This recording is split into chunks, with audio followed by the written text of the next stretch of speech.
Passez à l'acte le mag, faites escale cette fois-ci dans la Drôme et plus particulièrement à Clansaille. Vous allez découvrir un magnifique petit village très typique de la Drôme provençale. C'est là que m'attend maître Antoine Brouard et ensemble, on va reparler de terrain à bâtir, mais cette fois-ci côté vente. Allez, suivez-moi, on est parti.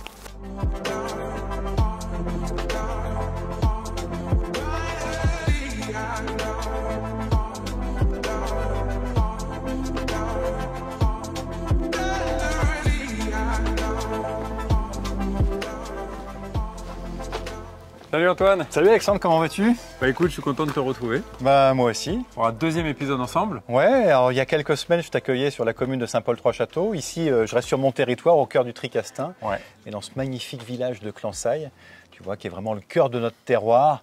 On a du chêne truffier, on a de la lavande, on a de la vigne, on a des collines, on a des vallées. Ah, la vue est à 360. Hein. Ouais. Là, j'ai l'impression qu'on est au sommet de tout. Voilà, on a effectivement un très très beau panorama.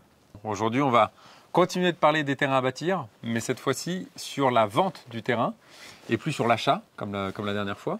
Qu'est-ce qui amène les gens finalement à vendre des terrains à bâtir sur leur résidence principale? Eh ben, généralement, la question qui se pose, quand on est un petit peu en recherche de ressources, c'est comment valoriser ma grande propriété? Est-ce que je ne pourrais pas détacher de ma propriété un terrain à bâtir en vue de le commercialiser, en vue de le vendre à quelqu'un qui veut y construire une maison, tout simplement? Bon, on va parler de tout ça ensemble. Ok, c'est parti. Allez, on y va. Comment je fais, Antoine, pour détacher un terrain à bâtir de ma propriété principale? Ben, il faut respecter une procédure bien établie par la loi, parce que quand on détache un terrain de sa propriété, c'est ce qu'on appelle une opération de lotissement. D'accord. Alors, c'est peut-être un terme qui fait un peu peur aux particuliers, mais il faut savoir qu'il y a deux types de lotissement, une procédure simplifiée, une procédure un petit peu plus complexe. De toute façon, retiens bien une chose, dans les deux cas, tu as l'obligation, si tu détaches un terrain de ta propriété, de le borner, c'est-à-dire de le délimiter, de manière à garantir à l'acquéreur, mais souviens-toi, je t'en ai parlé il y a quelques semaines, de garantir à l'acquéreur la superficie et quelles sont les limites de son terrain. Donc, dans cette procédure simplifiée, tu vas passer par le biais d'une déclaration préalable. Procédure un petit peu plus complexe, permis d'aménager.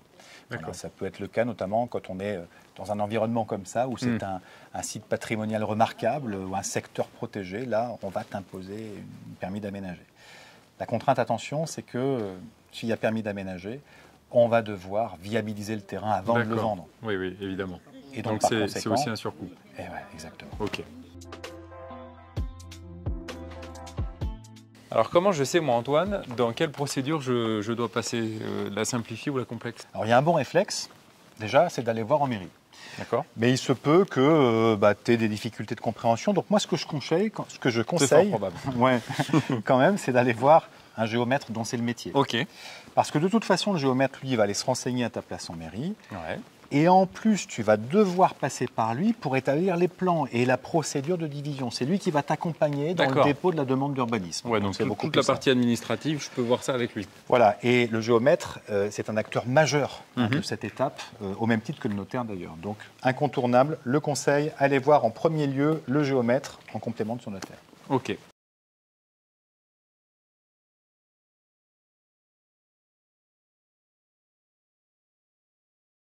Et alors, en résumé, quels sont les points de vigilance? Comme je l'ai déjà un petit peu évoqué, le premier point de vigilance, c'est les servitudes. Ouais. Alors, on pense servitude, comment on accède au terrain, comment on le viabilise, par où on fait passer les réseaux, est-ce qu'on les fait passer en souterrain? Aujourd'hui, c'est la tendance, mais il se peut qu'on n'ait pas la possibilité, si on est sur de la roche, est-ce qu'on ne va pas faire de l'aérien? Et puis aussi, moi, vendeur du terrain, je veux peut-être aussi préserver un petit peu ma tranquillité.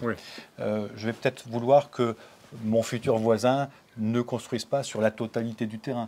Donc je vais peut-être prévoir des servitudes dans ce sens-là, ou qu'il n'ait peut-être pas une vue directe chez moi qui viendrait m'handicaper jusqu'à ce que je vende ma résidence principale. Sur la revente. Ouais. Et justement, je rebondis sur la notion de résidence principale, la plus-value. Oui, notion centrale. Notion centrale parce qu'aujourd'hui, les gens pensent que quand ils détachent un terrain de leur propriété résidence principale, ils vont être exonérés.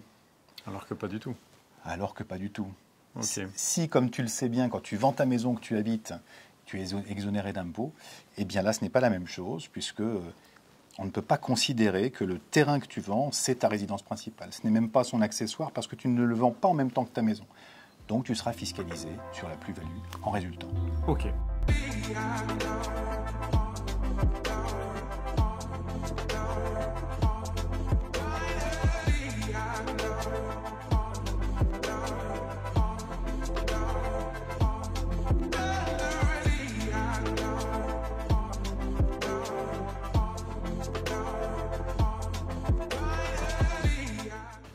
Compte tenu de toutes les personnes qui gravitent autour de ce projet-là, j'imagine que le notaire il a un rôle capital. Oui, parce que tu as compris que le notaire il avait une vision globale.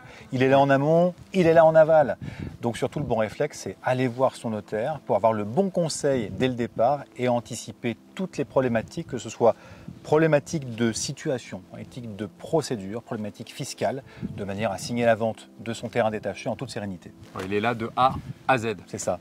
Bon, merci beaucoup Antoine. Merci à toi Alex. C'était encore un grand plaisir de te rencontrer. Plaisir partagé, j'espère une prochaine fois. Ah bah avec grand plaisir. Et bah quant à nous, on se dit aussi à bientôt pour un nouvel épisode. Et puis déjà, vous avez pas mal d'informations sur le site passezacte.com. Allez, ciao.